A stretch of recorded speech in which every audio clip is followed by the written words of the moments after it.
glorious Joe. day. Joe, dude, I was just in the studio, and guess who's sitting in there already? Mylon Lusk. Wait, the guy who just bought our entire company? Yeah, for billions of dollars. I walk in there, and he's already sitting in there. I thought we were having on that surfer guy who saw the Pacific Asian monster thing. Yeah, right. We were going to talk about... No, he's sitting in there right now. He said he wants to go on the show. He has to talk to us about some things. Well, I mean, I guess we got to talk to him. He spent like $80 billion on this thing. I mean, he does kind of write our paychecks. So, like, I mean, I guess we could just reschedule the surfer for next week. Did Eddie say anything about this? No. Oh, okay. Yeah, I guess that's what we're gonna do. You ready for this? I'm always ready for this. Is that smoke damage on the ceiling? Why is there smoke damage on the ceiling?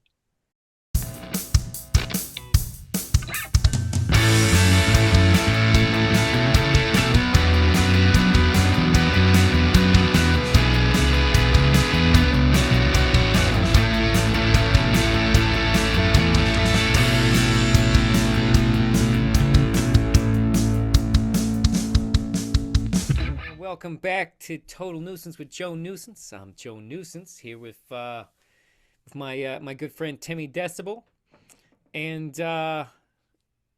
today we actually we came into the office and found that Spittoon's current new CEO, Mr. Mylon Lusk, was already waiting in the studio for us. How are you doing today, Mr. Lusk?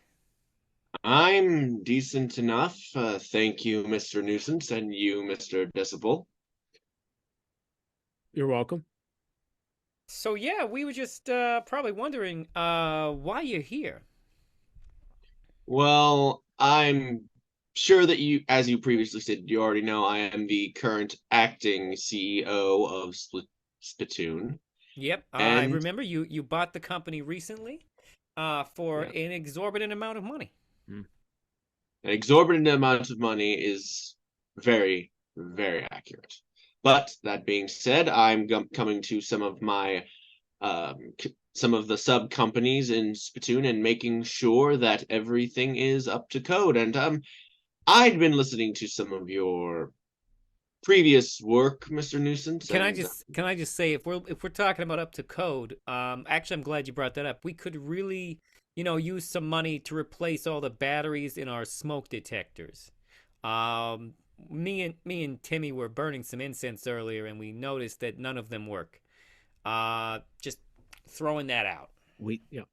I would actually point out to your contracts and say you are the one who replaces those, not me.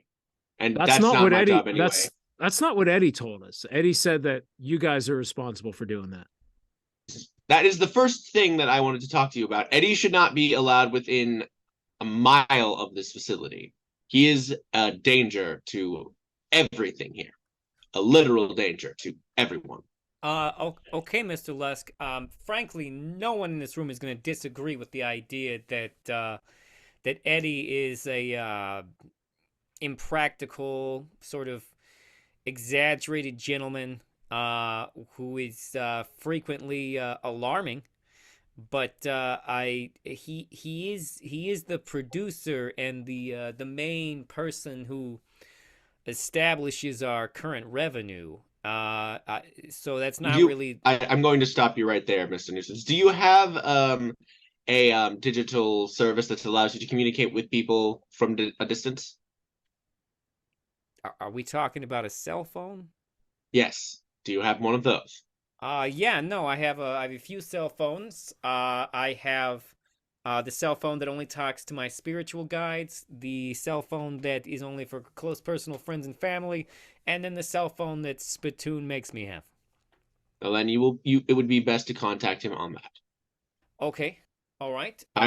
Yes. Did you have some other concerns about the program we've been putting on here? Yes. See, I've noticed several episodes that seem to be a bit off-putting for some people. I'd like to bring up one that you did about, I think, 3 weeks ago, about how you believed that Sasquatch was living in Des Moines, Iowa, and was currently running for the governorship of Iowa. Well, the person that was doing the actual running, his name is Risky Pincers, and he had recently called it to me and said that his hair issue is due to genetic defects, and he believes that you are discriminating against him. So we're going to have to cut that episode. I feel like we already released a statement about how we were misinformed by a series of tweets on that one. Isn't that right, Timmy? That's right. We wouldn't be doing our job if we didn't look into that sort of stuff. So it was talking about Sasquatch possibly running for a political office. So we had to entertain the idea. Now, I will also say, Mr. Lusk, that the main reason we didn't apologize is because in the episode, we did say that if he was Sasquatch, we would endorse him as a candidate. Absolutely. So we considered it a positive, even though it was later revealed to be fake news. I would point out that there were now several people who are touting signs and shirts that say Sasquatch for governor, and he's not getting any revenue from that. So we've had to naturally transfer some of the revenue that you've been from those shirts that have been coming to us to them, and that's losing us money. So you would like us to stop selling the Sasquatch for governor shirts? Oh no, continue selling them. It's just the fact that next time you are stating that someone is going to run from a mayoral district, try and make it one that's not humanoid so that we don't end up actually finding someone who will be that. Now, Mr. Lusk, if you don't mind me asking this question, when you bought Spittoon, you said that you were buying Spittoon to save free speech and to make sure that no one would censor any of the programming on Spittoon, including our own program here. But it sounds like what you're coming in and telling me is that you have money-making reasons for why you would like to censor or change our message.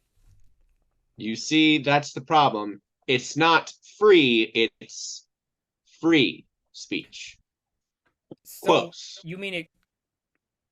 Okay, just to verify. It was meant to be sarcastic. Yeah. So when you add the air quotes around the words free and free speech, are you referring to the restrictions, or are you referring to the fact that people have to pay for the speech with money? The second one. The second one. Okay. Yes. All right. So it sounds to me, Mr. Lusk, that you are the person who gets to determine what is free speech and what is not free speech. I would point out that I do own the network. So yes. Okay. So it's only free speech as it is confined within the network of Spittoon. Yes. I would also point out that while I do not believe in complete censorship, I do not want to be disliked by anyone in any high areas of power. Take, for example, the entire 5-hour rant that you went on last week about the sanitation problem in Los Angeles.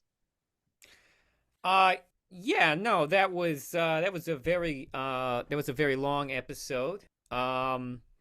And I did say some things that were not accurate in that rant, partly because our studio is not located in Los Angeles, and I was once again going off of just a thing I'd heard from someone that I said that I knew, which was actually an advertisement on Twitter that I saw one time. Which I now realize is not a person that I knew necessarily. But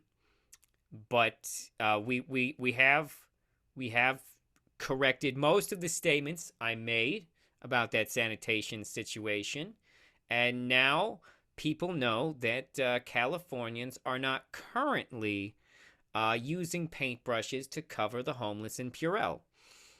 That is entirely fair, but I would also point out that you said the head of sanitation in Los Angeles, Miles Brunwick, needs to, and I quote here, dipped in sewage and thrown into the garbage can where him and the rest of his slimy brethren belong.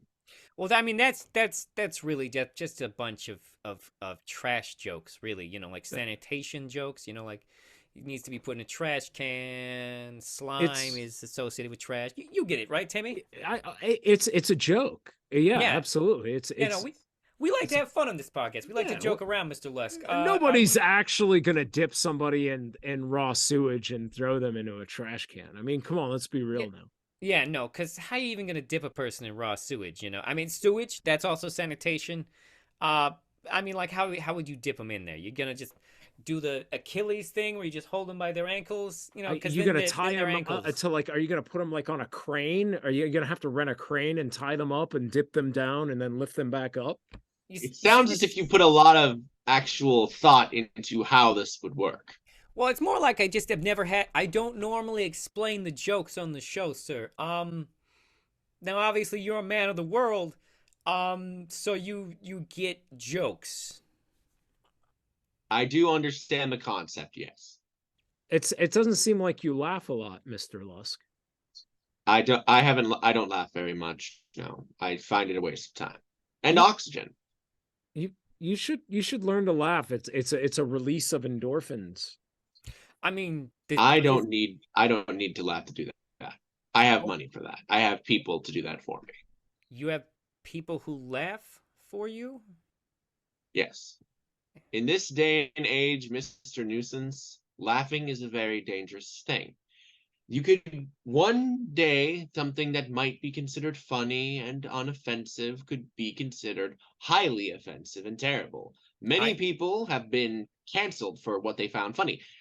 Well, I don't want that to happen to me, so I have other people laugh for me when I find something humorous. But, Mr. Lusk, that seems like counterintuitive to the whole public outcry you made when you were buying Spittoon. Didn't you say you paid the, what is it, $85 million? $85 billion to buy Spittoon, which is currently valued at $215 million. Didn't it wasn't it part of your whole thing that the reason you were buying it was so that no one on your programs would get canceled, because you said you would not sway to the pressure of the cancel mob? I said I would not. I did not say that you would not. And I would not say that other people involved in that would not. So it's just you won't cancel yourself. Yes. Okay. I do not personally wish to be canceled, but Mr. Newsense, I do enjoy your program. I do. In fact, one of my favorite ones that you did was that recent one that was a compilation of some of your older bits where you were talking to that fellow who ran his motorcycle into the building. Oh, that was Rob the intern. So he wasn't paid. Well, no, he wasn't at that time paid, but he was later hired as an assistant around the office. But in fairness about that episode, sir, we didn't plan that episode. He just rode a motorcycle into the office. I had noticed that your recent income statement had stated need for building repairs. Yeah, there were a few building repairs. Also, like, if you didn't notice, like halfway through that interview, it sort of stops because the other interns had to drag us to safety after he wouldn't turn off the engine on his motorcycle, and we passed out. But fortunately, thank goodness, there were a bunch of unpaid interns to risk their lives saving ours. I had noticed that your recent income statements had stated need for building repairs. Yeah, there were a few building repairs. Also, like if you didn't notice, like halfway through that interview, it sort of stops because the other interns had to drag us to safety after he wouldn't turn off the engine on his motorcycle, and we passed out. But fortunately, thank goodness, there were a bunch of unpaid interns to risk their lives saving ours. I will say, Mr. Newsense, I respect your use of free interns.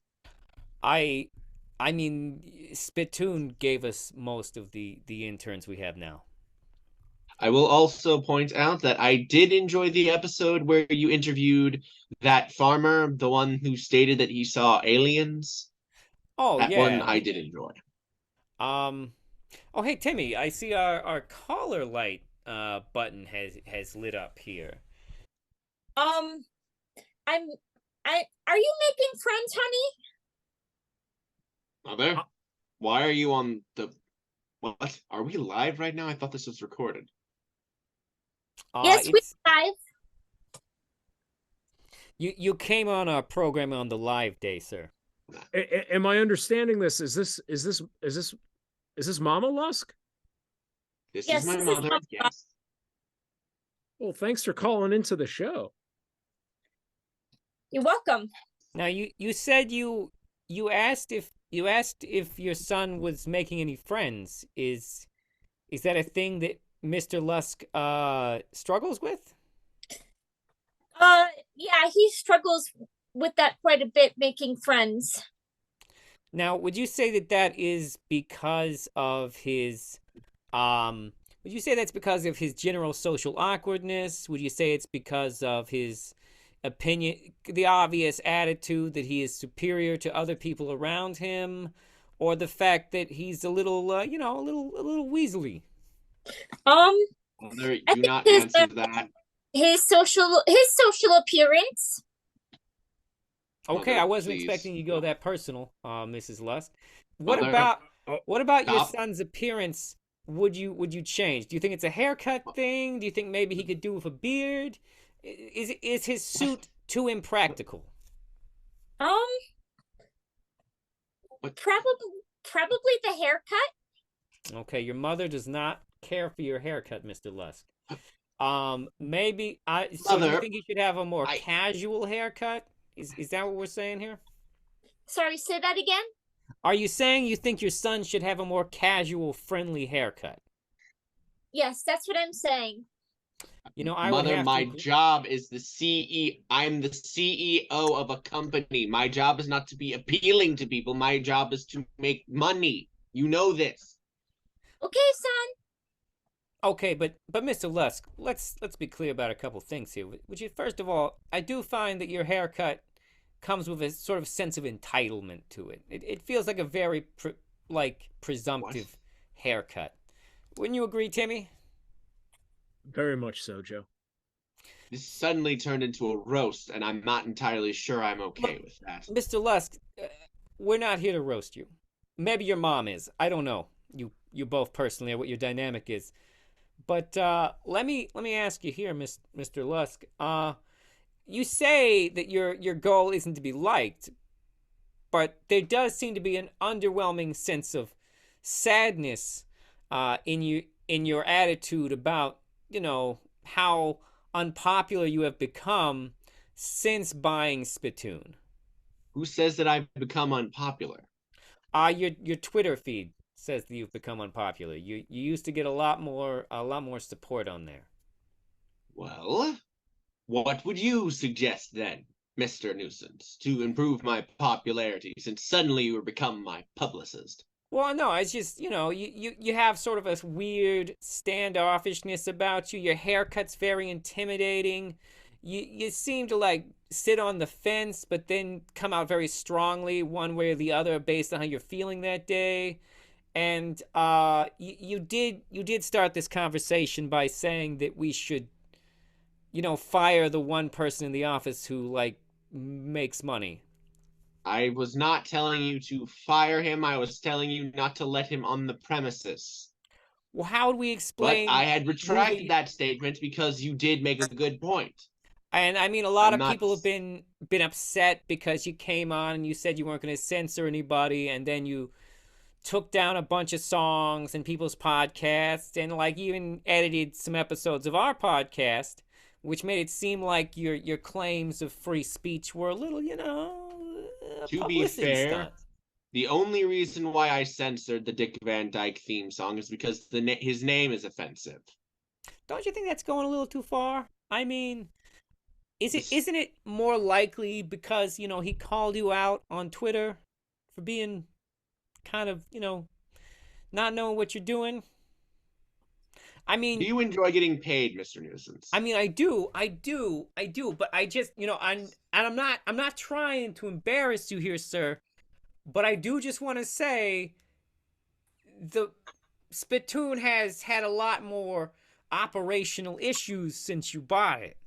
Well, then I will acquiesce and ask, since I am a man of my employees, what would you suggest, Mr. Newsense, that I do? I would, just rehire the tech people. I thought that our program worked very well. Why would we need them if it's already working at a peak efficiency? It's helpful to have tech people who to keep up with any changes or any bugs that you encounter along the way. Just because something is running well today doesn't mean it's going to run well in a month. And I say this coming from a tech background. And no offense to the loads of free interns you've flooded into all the offices here, but they don't know how to program anything. So you're saying that the 20 plus interns that I have on here have not been of any use to you, other than the ones that apparently saved your life? Well, no, we're very grateful to those interns. Don't get me wrong, and the interns certainly have a benefit to the office. But sir, like, half of them are communication majors, and I think one of them is a pottery expert. A pottery expert. I'm just saying, it doesn't. It feels like the major thing that was focused on when hiring the interns was that they would do it for college credit. As much as it pains me to say this, Mr. Newsense, you have made a very good point. See, and you know what, I don't mean to be so aggressively. I don't mean to be so aggressively in your face, Mr. Lusk. So let's go back over to your mom here for a minute. So Mrs. Lusk, would you say that your son was a irritable child? No, not really. See? Thank you, Mother. And thank you for saying it exactly like I texted it to you. You're And welcome. but as a child, he did struggle with making friends. Yes? Yes. And was that because he was sort of bossy and mean to the kids who would try and play with him, and he would tell them what to do? A It's little okay. bit. You can tell us if that's what happened. A little bit. To be Little bit. fair, Okay. when we were making that lemonade stand went on to become a multi-million-dollar operation. We made millions off of that. Thank you very much. So, Mama Lusk, and feel free to say that you plead the fifth, which means no answer. But how much money of his family's did your son borrow to start that lemonade stand? I'd rather not say. Okay. Yep. That says it all right there. Mr. Newsense, this went from being about your program's slights to a seeming attack on my person. Do you not like me, Mr. Hey, Newsense? no, sir. Let me be clear. Here on the program, we are enamored with your numerous accomplishments. Like your flamethrower. That's pretty great. Wouldn't you agree, Timmy? I really don't have a use for the flamethrower, but I was really Timmy, super Timmy. impressed with your automatic cereal dispenser. That's Yep. been an incredible. That one we did like. And- I do like that one. Yeah, and everyone here has started driving around your smart cars. It's hard to find a charging station sometimes, but everyone in the office appreciates that you won't let us drive other cars. Although, could I cars should ask be you? Could I ask that you make your smart car into a smart van? There is a market for that. I will work on Timmy that. needs a van, which is Seems why like you're very van centered. Well, I mean, he has been driving the smart car you gave him, but he still lives in a regular van. I really. So we really appreciate everything that you've done here, sir. And we don't mean to criticize you too harshly. These are just a lot of things that, people everywhere have been saying. So you're saying you represent the voice of the people, Mr. Newsense? I mean, in a way, yeah. I do think of myself as the voice of the common man. Would you say that the recent fiasco with the Rejuveprine people might be tied to that? Well, I'm surprised to hear you bring that up, sir, since our lawyers are currently saying we shouldn't take any questions about the Rejuveprine situation. But I'm not going to deny that statement. It seems that we both have our skeletons in the closet, eh, Mr. Newsense? I mean, you could say that, but you bought the closet with my skeletons in it. Yes, so I own your skeletons, Mr. Newsense. I mean, I don't really think of Rejuveprine as my skeleton specifically. It was a hair loss product that was recalled, but that's I think that's actually about all I can say legally while the trial is pending. That being said, Mr. Newsense, I merely state men who live in glass houses shouldn't throw rocks in the shape of microphones at other people's glass houses. Okay, I think I understand the metaphor you're making there, sir. So we just want to thank you for making this impromptu visit to our studio. We did not expect it, and I'm sure we will have to reach out to our guests we were expecting to reschedule them. Right then. You have yourself a good day, Mr. Newsense. Okay. All right. Well, you heard it. You heard it here, listeners. We have been visited by the man himself, Mr. Mylan Lusk. He just exited stage, man. He just left. Yeah, I'm not gonna question his Irish goodbye. But ladies and gentlemen, please stay tuned for our incredible sponsors, paid for, connected to Mr. Lusk. Stay freaky, my sneeches. And now a word from our sponsor. Hey everyone, Joe Newsense here from Total Newsense. And you know what? After a hard day of working out or swimming in a majestic lake, you know how you feel. You feel sticky, sweaty, and nasty, and your clothes, they smell. Some might even say they smell like a monster. Well, guess what? We've got the detergent for you, Laundry Nest Monster. That's right, the only soap currently available on the market that contains actual water from Loch Ness. Does that mean that it also, by therefore, also contains trace amounts of Loch Ness Monster? 100% it absolutely does. If you want to get stains or sweat stains out of your clothes, look no further than the Laundry Nest Monster. You can purchase it now on our website. Once you start using Laundry Nest Monster, your stink will be as hard to find as an actual Loch Ness Monster. You know, I don't think we were ready for that, actually. I wasn't ready for that.